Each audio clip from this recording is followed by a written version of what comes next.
Surat diamond worker union દ્વારા સુરત જિલ્લા કલેક્ટરને આવેદનપત્ર પાઠવી રજૂઆત કરાઈ છે અને હીરા ઉદ્યોગમાં કામ કરતા રત્ન કલાકારોને દિવાળી બોનસ પગાર આપવા બાબતે માંગ કરી આંદોલનની ચીમકી ઉચ્ચારાઈ છે।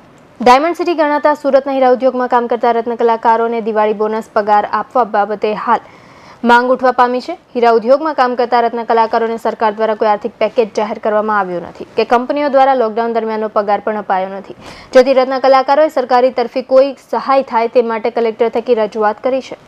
આજે તારીખ 2/11/2020 રોજ કલેક્ટર કચેરીએ અને ફેક્ટરીની અંદર અમે આવેદનપત્ર પાઠવવા આવ્યા છીએ કે લોકડાઉનની અંદર રત્ન કલાકારોની મદદ ના તો સરકારે કરી છે ના તો માલિકોએ કરી છે અને અત્યારે હીરા ઉદ્યોગની અંદર ઇન્ટરનેશનલ માર્કેટમાં પોલિસી ડાયમંડની માંગ વધી રહી છે, તો એના અનુસંધાને કારીગરોના પગાર વધવાને બદલે કારીગરોના પગાર 25 થી 30% ઘટી રહ્યા છે। અમારા 1 થી વધારે રત્ન કલાકારોએ આત્મહત્યા કરી રહ્યા છે।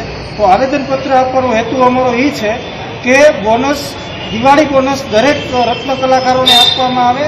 કલેક્ટર સાહેબ શ્રી, લેબર ડેપ્યુટી કમિશનર સાહેબ શ્રી અને ફેક્ટરી ઇન્સ્પેક્ટર સાહેબ શ્રી આ ત્રણેય સંકલનથી એક કમિટીની રચના કરે, એ કમિટી આ બોનસ કારીગરોને આપવી એવી અમારી આ માંગ છે અને ડાયમંડ વર્કર યુનિયનની આ માંગની સાથે અમે કલેક્ટરને આવેદનપત્ર આપીએ છીએ। માંગણી નહીં સંતોષાય તો કઈ રીતે આખું આવનારા દિવસોની અંદર માંગણી નહીં સંતોષાય તો અમે જે કંપનીઓની સામે બોનસ અધિનિયમ એક્ટ મુજબની કાર્યવાહી કરાવશું અને આ દરેક કારીગરોને લાભ મળે એવી રીતે અમે પ્રયત્નો કરીશું।